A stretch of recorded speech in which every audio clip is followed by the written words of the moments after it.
برجر الاولين اللي كنا نحبه بدون فلسفه اخيرا رجعت. اليوم يو ال بي هالمطعم كل فتره يدلعنا بشيء جديد. هالتطور والمنتجات الجديده عندهم ما توقف ابد. وهالفتره طلعوا لنا منتج اسمه اولد سكول، المدرسه القديمه.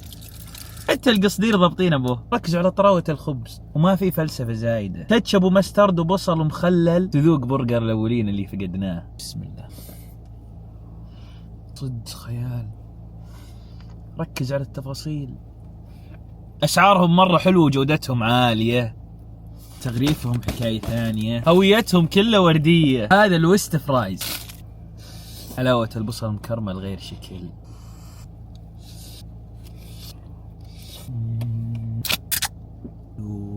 الحمد لله مطعم يو ال بي موجود بكل تطبيقات التوصيل بالرياض وجدة، وترى عندهم تطبيق يغطون غالب مناطق الرياض، وبالتطبيق دايم ينزلون عروض حصرية. صدق البراند راجع وبقوة، يستاهل التجربة.